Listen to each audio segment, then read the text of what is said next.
جب ابراہیم نے کہا میرے رب مجھے نیک اولاد عطا فرما، تو ہم نے اسے نیک یعنی صبر والے لڑکے کی بشارت دی۔ عید الاضحیٰ 2025 سب مسلمانوں کو مبارک۔ آج صرف ایک تہوار نہیں، یہ اس وفاداری، ایمان اور اتحاد کی یاد ہے جو حضرت ابراہیم علیہ السلام نے اللہ کے حکم کے سامنے دکھایا۔ جب انہوں نے خواب میں دیکھا کہ وہ اپنے بیٹے اسماعیل علیہ السلام کو اللہ کی راہ میں قربان کر رہے ہیں، تو انہوں نے بنا ہچکچاہٹ کے عمل کی تیاری کی۔ حضرت ابراہیم علیہ السلام جب اپنے بیٹے حضرت اسماعیل علیہ السلام کو قربان کرنے ہی والے تھے، تو اللہ تعالیٰ نے ان کی اس قربانی کو قبول فرمایا اور اسماعیل علیہ السلام کی جگہ ایک دمبا بھیج دیا۔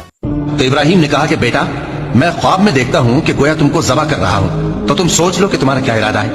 انہوں نے کہا کہ ابا جان، جو آپ کو حکم ہوا ہے وہی کیجئے، اللہ نے چاہا تو آپ مجھے صابروں میں پائیے گا۔ اس طرح جب دونوں نے حکم مان لیا اور باپ نے بیٹے کو ماتھے کے بل لٹا دیا، تو ہم نے ان کو پکارا کہ اے ابراہیم، تم نے خواب کو سچا کر دکھایا، ہم نیکوکاروں کو ایسا ہی بدلہ دیا کرتے ہیں۔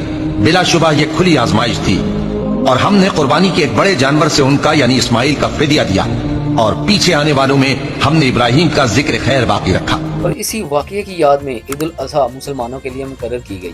قربانی کا اصل مقصد صرف جانور کو ذبح کرنا نہیں، بلکہ اپنے اندر کے گھمنڈ، خواہشات اور نفس کو اللہ کی راہ میں قربان کرنا ہے، یعنی قربانی ایک تقوی کا عمل ہے۔ اللہ تعالیٰ قرآن مجید میں فرماتے ہیں کہ نہ ان کا گوشت اللہ تک پہنچتا ہے اور نہ ان کا خون، بلکہ اسے تمہارا تقوی پہنچتا ہے۔ اور سنت ابراہیمی کو پورا کرنے کا جذبہ مسلمانوں میں اتنا زیادہ ہے کہ پچھلے سال 2024 میں پاکستان میں تقریباً 6.8 ملین جانور قربان کیے گئے تھے، جس میں گائے، بکرے، اونٹ، بھیڑ اور بھینسیں شامل تھے، اور ان قربانیوں پہ 500 بلین سے زیادہ خرچہ کیا گیا تھا۔ اور دعا ہے کہ اللہ تعالیٰ ہم سب کی قربانیوں کو قبول فرمائے۔ بے شک یہ تو ایک کھلی آزمائش ہے، اور ہم نے اس کی جگہ ایک عظیم قربانی رکھ دی۔